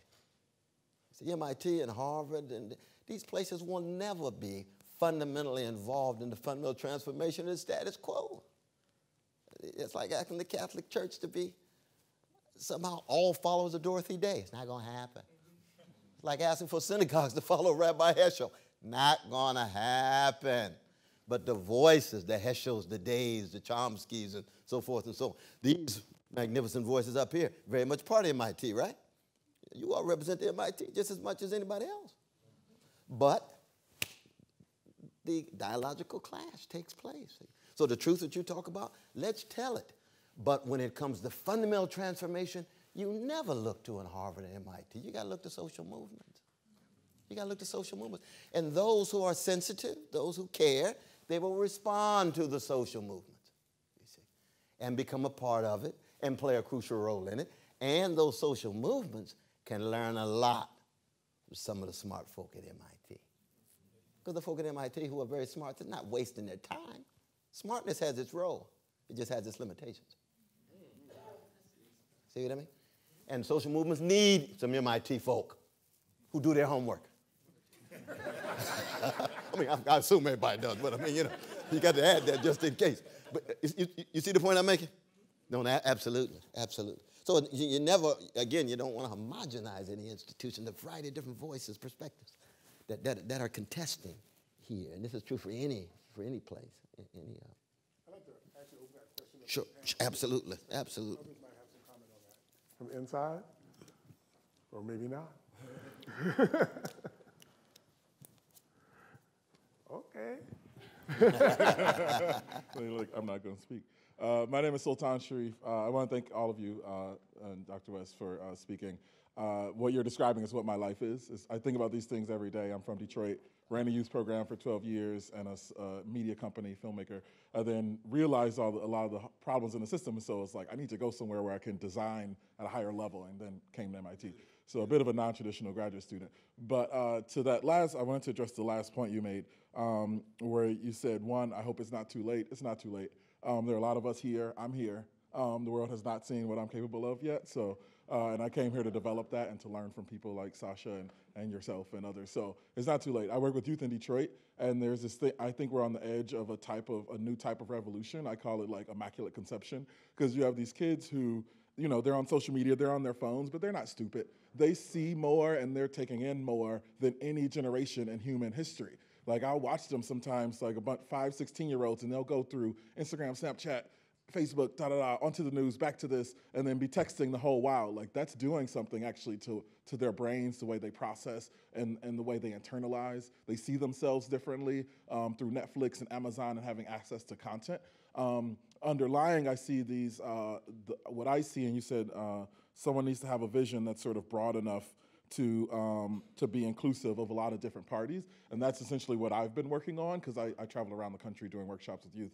I've seen this development all over, but we're isolated in tiny little silos. And Detroit's doing their thing, and Philly's doing their thing, and Pittsburgh's doing their thing. And so I want to see, like, one of the challenges I see here, as I even try to articulate this to my professors, like, I'm coming from real world experience and something that's almost instinctual. You know, if you're people who work with youth, you have to rely a lot on your instincts and street instincts in a way. And it doesn't always easily translate into this world where it's like, oh, well, you got to slow down and like learn Foucault and like learn this theorist and learn that theorist. And I'm like, yeah, while you're learning that though, like this stuff is playing out and it's moving at a different rate. So what I struggle with is like, how do you balance, and I'm still actively involved, I fly back to Detroit every month. How do you balance that fast-moving sort of and keeping your finger on the pulse of what's happening, particularly around youth and youth of color, while simultaneously existing in and navigating these spaces that don't even sometimes have rules to accommodate like your very existence, if that makes any sense. That was eloquent, brother. You laid that out. Cicero called it wisdom speaking, definition of eloquence. I mean, in a way, your own wisdom answers the question, because you have to be improvisational. You got to be a jazz man, the man that you are. You move from one context to the next, preserve your integrity in each context, squeeze out the best of that context, hold at arm's length the worst, and keep moving. In that sense, it's far beyond multicultural. Being multi-contextual is much more important than multicultural, because you can be multicultural and still find yourself in the same class silo. Same folk who are similar than you, they're just more colorful, but they still have their own parochialism. But if you're multi-contextual across community, cross-hood neighborhood, cross-class, cross-gender, cross-sexual orientation, and part of that has to do with just being in solidarity. You know, you see trans folk done it, show up at the rally. What you doing here? You supposed to be straight. Hey, this is a moral and spiritual and political issue. It's not a matter of my sexual orientation. I'm here because I care for it. Same is true with patriarchy, whatever it is. You see, the Jewish brother gets trashed. I'm here because I believe Jewish brothers and sisters ought to be treated with dignity. How come you put part of the Palestinian? Because I believe occupations are immoral, no matter who they are. It's a moral issue, spiritual issue. That's why. But that's multi-contextual. That's not just cultural, you see. And that's exactly what you're able to do in the academy, back to Detroit. And yours is, I guess, a bit transgenerational. I don't know how old you are, but I know you're a little older than some of the young brothers and sisters you're working with. I'm old school, you middling. and they new school. Is that fair? Yeah. That's what I'm talking about. So you got to be multi-contextual across generation. Absolutely. No, so I salute you, though, man. I salute you. Yes. Hi, my name is Philip Daniel. I'm in the Mechanical Engineering Department, first year in the PhD program. My question is primarily for Dr. West. Thank you again for taking time out to come speak with us. I think you've touched on, and thank you, Ty, for organizing this event. So my question, I think you've touched on this point numerous times, but I maybe want a focused answer. The definition that I've found of institutional provincialism is that it's an established system of concern for one's own area or region at the expense of national or supranational unity. And I think that unity is hard to define objectively. I think its meaning changes depending on a person's moral values. So with the definition of institutional provincialism, how do you define unity in a widely acceptable way in a secular nation? And so by secular, I mean divided by people's individual moral compass. How do you define unity in this nation so that institutional provincialism can be tamed to optimize this unity? what does this unity look like, for example, at MIT? You know, I can't answer that last question. I just got here a few hours ago. Definitely. I can hardly answer that question in my own house, and I've been working on that for decades. But I love the question because it has to do with the interplay between the R-O-O-T-S and the R-O-U-T-E-S. Our roots, all of us, are thrown into time and space under provincial circumstances, particular mom, particular dad, particular language or languages, particular culture, and so forth. Religious institution, civic institution, whatever it is. And we have to be rooted in that provinciality and dig deep enough to find the universality in those roots. And that's where the roots, the R-O-U-T-S, comes from. So when you're deeply grounded, like Martin Luther King Jr., it's a good example. And Martin Luther King Jr. was a Negro to the core. In fact, he was a petty bourgeois Negro preacher, which is not the best way to start life off, you know. He's PK, preacher's kid, privilege. Then petty bourgeois, Morehouse, Crozier, Seminary, BU. That's a particular slice of black community. That's not Louis Armstrong, right? On the street, orphan, a Jewish family that picks him up and so forth. Different class position. Both of them had the courage to dig deep into their roots to generate universal routes that embrace every corner of the globe, all peoples of the family that we call human beings. You see. So that we're not calling for an empty universalism that somehow ignores our roots, so that when we talk about institutional provincialism, you know, we're talking about MIT in the way, this is a professional managerial formation site for elites in the science, technology, and sometimes military-industrial complex. The way right down the road, my institution is a place for the professional managerial elites, usually tied directly to ruling class formation, but then produce the Du Boises and other revolutionaries, right? So it means this what?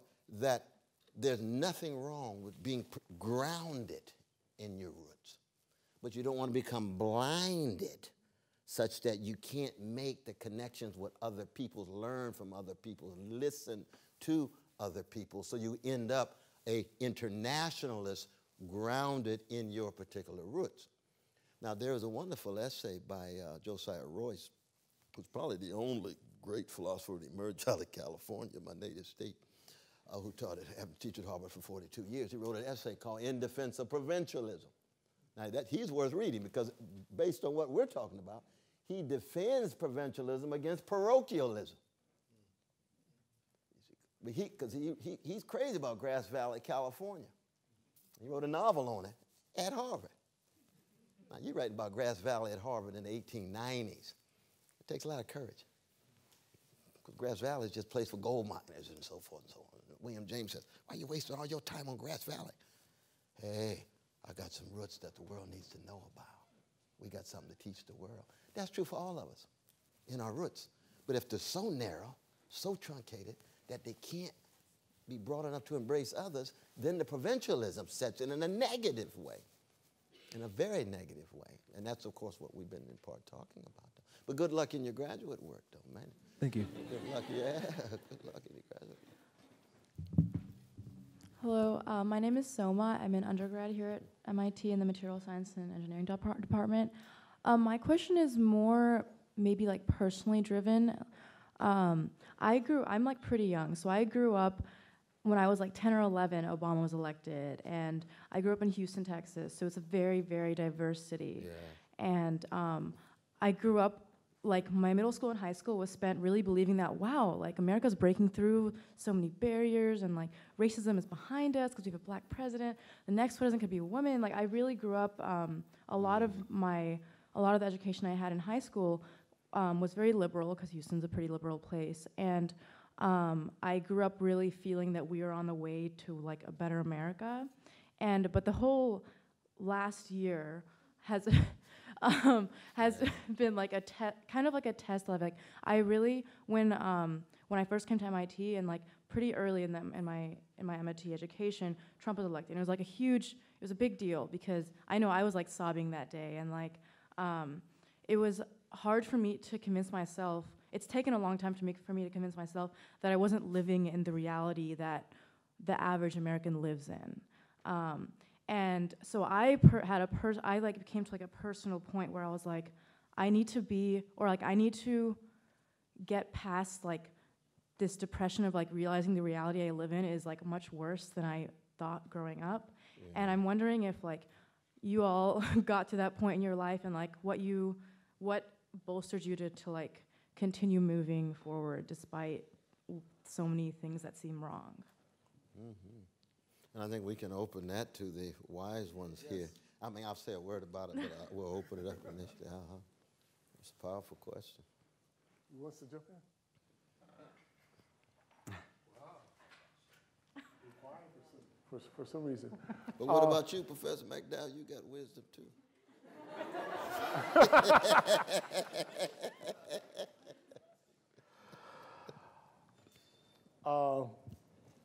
Yeah. It's there's this wonderful term, Aztecan term called nepantme, and the whole notion of it is it's about living in the spaces in between, and what it really means is that often when you are on the verge of change, that you have to do two things. You have to support the thing you're trying to change as you hold on to the dream for what you want it to become. And you don't live in either one. You live in that space in between, right? And what I find for us, particularly in this country, is we actually don't have a good way of holding each other in that space in between. We want people to be in one place or the other. And so most of us, I find myself a lot of this time like this, yearn for support for being in that transitional space. That there are other people who say, whatever you're doing in that space, that is exactly what we need you to be doing, holding on to that. But our language isn't like that. Our language is about, we have great language for kind of critiquing the past, great language for like what the vision of the future should be, but we don't have a language for being in the transition, which is where the change happens and where the work and our energy has to be. So in these spaces, like when Trump got elected, that's, what it made really clear for me is that, wow, there's a bunch of us that are going to be deep in that space, right? Because that's where we really need to be right now. And we have to find ways to kind of connect and support each other. So that's kind of my answer to that. Others? That is unconditional in terms of the love that we have. If we love our mamas, that is unconditional. Up, down, drunk, not drunk, whatever it is, we still love them. We got to love justice like that. No matter what the circumstance, no matter what, as America moves toward neo-fascism, we still have the same love, we just have deeper sacrifice, and we lose at the moment and you pass on the tradition. Under Obama, was certainly better than Trump, but that's not saying a whole lot now because Trump's got about as low bar as we can imagine, right? But even under Obama, you got Wall Street executives not going to jail, but the poor and working classes filling up the jails. You got him citing explicitly, I'm on your side at Wall Street in that meeting he had in March of 2009. I stand between you and the pitchforks, but I'm with you. No, you say that to working and poor people. You don't say that to Wall Street if you are a freedom fighter. I don't care what color you are. You see? So even under Obama, it looked like things were so wonderful. 45 drone strikes under George Bush, 563 under Barack Obama. Some of us call George Bush a war criminal with 45. What does that make Brother Barack? War criminal too, you see. Now, you say that's unpopular and so forth. I said it, who cares? I just try to tell the truth, keep moving, try to love everybody. But you have to be honest about other people's nightmarish reality so that the realities that we're experiencing now, folks in other parts of the world and other parts of the country were experiencing nightmarish realities under Obama. And we were just walking around thinking, oh, it's so nice to have that brilliant, poised black face as head of the American empire. Now we got that know-nothing, misogynist, racist face, head of the American empire, but it's still an empire. The structure's still in place. Hierarchy's still in place. Wall Street's still in the driver's seat in terms of the highly financialized form of predatory capitalism that we're dealing with, the lack of serious accountability. So in that sense, even when you think back as a younger person, you say, oh, God, we all have different ways of waking up. And the wake up can't be just woman president, gay president, black president, more black professionals. Those are all positive things if they're certain kind of folk. But in the end, we got to look deeper in terms of the realities that people are living in regard to some of these systemic issues. You see. And in that sense, I think we can then still be buoyed up and say, oh, even when I really should have been mad under Obama, I wasn't. Shame on me. I'm not going to visit that again. And I'm going to be a stronger fighter even under this escalating neo-fascist sensibility that we're seeing in White House tied to public bureaucracies, tied to courts and so forth, undercutting and legitimating of rule of law, all the things that go hand in hand with neo-fascist projects. But that's just the beginning to get at your question, though. The important thing, too, is here at MIT, you want to get some good friends, study hard, party hard, because you got 18 to 22. Those are certain years. You know, you don't want to lose out on some of the good stuff. This is I really enjoy being asked to be moderator, but this is the worst part of the job, which is to tell all you wonderful people who are standing in line that thank you for standing in line.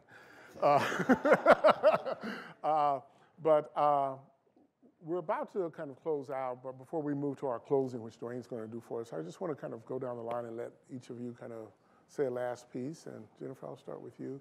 You seem to be in a meditative space, so.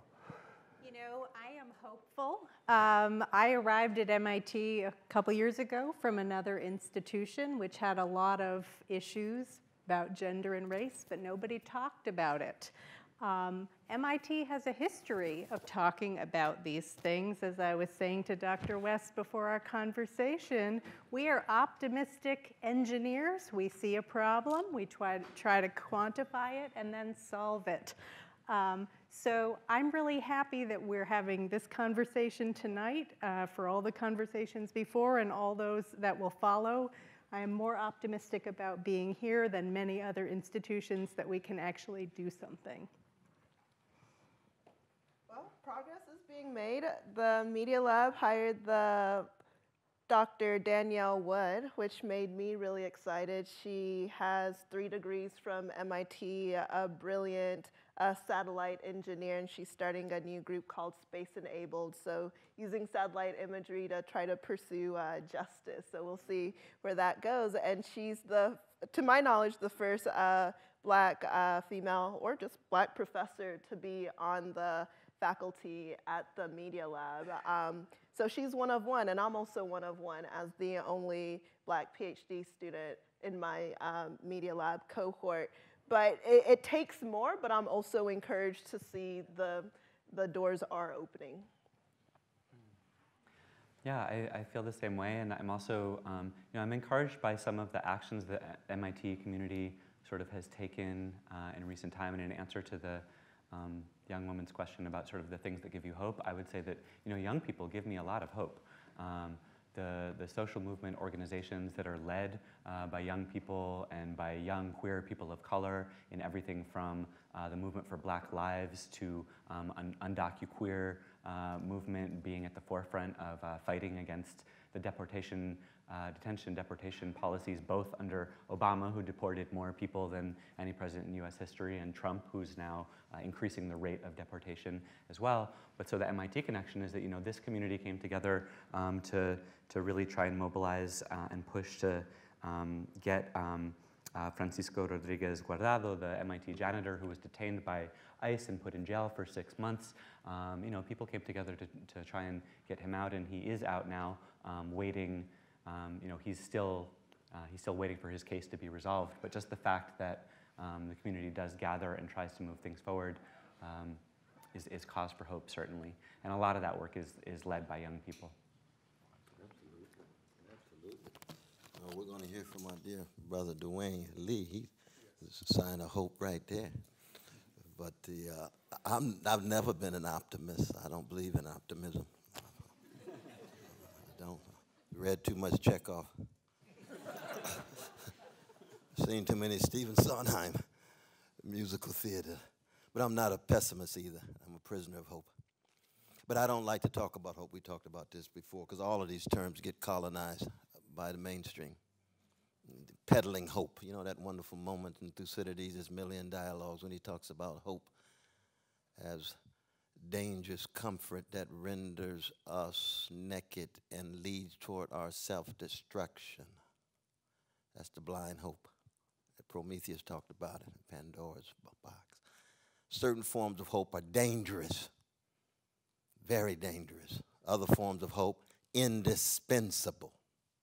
But most of the forms of hope that are indispensable are the examples of those persons, institutions, and movements that are enacting hope without necessarily talking about it.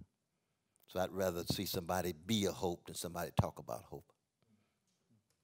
And when you choose to be a hope, you're moving in that same direction of integrity, honesty, decency, vision, service to others, truth-telling, self-critical orientation.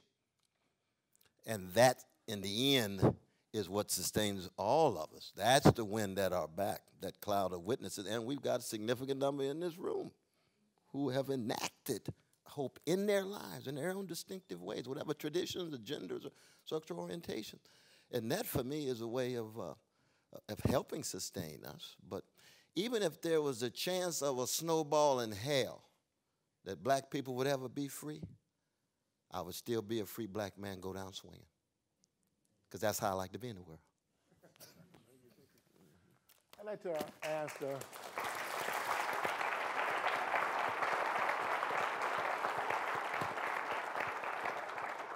it's been a great conversation, and I want to turn things over to Dr. Duane Lee to close us out. And Dr. Lee is an MLK postdoc fellow, astronomer here. And he's also, I want you know, when I read this, I kind of said, oh, I didn't know that existed. He's a galactic genealogist.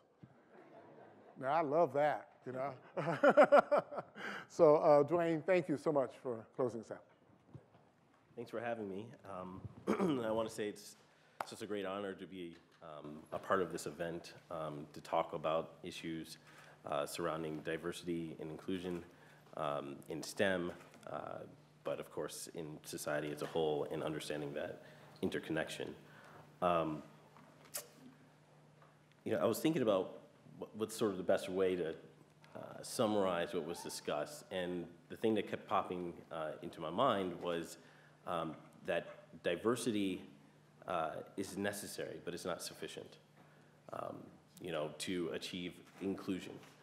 And in fact, I find when I sort of think about things in terms of equations, that you have diversity does not equal inclusion, and in particular in the U.S. or you know, in the West, because of the notion of assimilation. It tramples on, it diminishes what diversity could be, and a lot of that was discussed rather brilliantly by the panel here. And so, in closing, I just wanted to sort of touch on a couple of situations in my life, being a scientist, where often, as Dr. West has said, that we are always in search of the truth. That's our North Star. And often, at times, we sort of delude ourselves that we are immune to all of the natural biases that all human beings have. And because of that, we don't search ourselves to try to uproot those biases. And so the cool thing about being an astronomer is that historically, there's been certain accomplishments in terms of making the field more diverse that has sort of led in the sciences, at least in comparison to certain other sciences like physics. And in particular, with women, and in more particular with white women. So one of the things I sort of thought about is, even as you're sort of positioned to make advances in the sciences in any part of society, that it actually really does matter who you have in mind. And so what was interesting is that it's nice that indeed we say now that in astronomy we've sort of reached parity amongst white women in higher education. And so the missing piece to sort of getting to a sort of 50% in astronomy is women of color. And so what's great about the situation now is that actually many white women in the field have, it's sort of dawned on them how crazy that was, that there was this whole push, this whole movement to reach parity, to really get a more diverse, rich system by which we can study the cosmos and be more inclusive, and they sort of forgot this very, crucial segment. And so I was at a conference a couple years ago, and we had a diversity and inclusion discussion, a talk. And after the talk, we had a little sort of town hall meeting. And during that discussion, what came up always comes up, is that some white professor says, male professor says, well, it's a zero-sum game.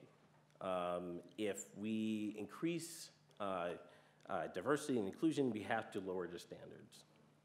And I really respect this guy. He's always treated me kind personally. But I turned to him and I said, I think you're missing the point. This generation isn't going to tolerate that worldview.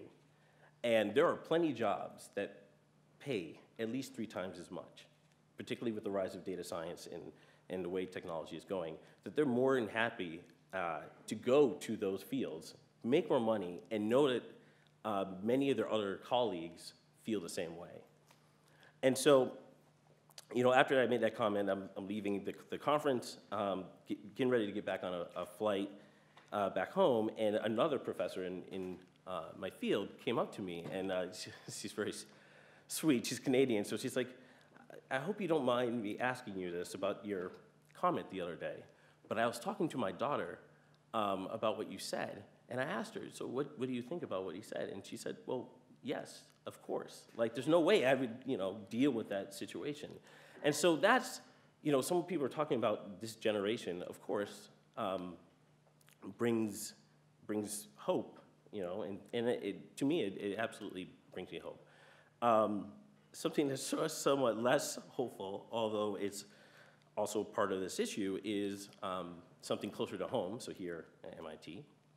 And there's a discussion, I'm not going to sort of focus on where it happened, but a discussion amongst physicists about sort of trying to understand the climate in the department, and there are some scenarios discussed, and one was surrounding a scenario surrounding sexism. So basically, a woman gets up to speak, she's often interrupted, she's often ignored, versus a male that gets up and is asked inquisitive questions and is applauded. And so it was easy to say that that's a bad climate for a department. So everyone agreed on that. But once again, one of the fellow postdocs, a white male, felt the need to bring up the fact that, well, yes, but we don't want to, once again, lower the standard. That science has been done for a long time, and we've had these great achievements, and what's the common denominator has been mostly white males.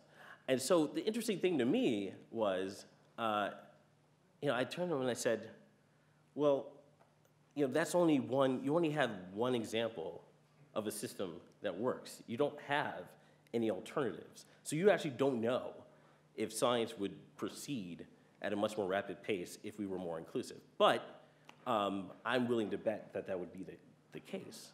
And so I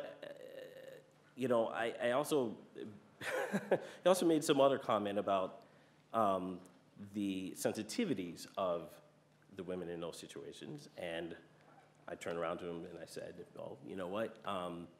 If white males in the field stop being assholes, then, you know, perhaps you wouldn't be hearing so much about the ways in which people don't feel included. And so I just wanted to sort of share those points to say that certainly it's a struggle. This is something that's been deeply and longly rooted in the way that we think about the world, but particularly in the sciences. And that it's why it's scary to speak up, that as other people have spoken on this, MIT does have that tradition of people willing to engage you. And I just encourage us as we leave this talk to keep that in mind, to really speak up and know that there's a whole new generation of you guys that see things differently, and things are moving in the right direction. So, thank you for your time. Oh, thank you. Last but not least, I have to thank Ty Austin for putting this all together. Thank you very much.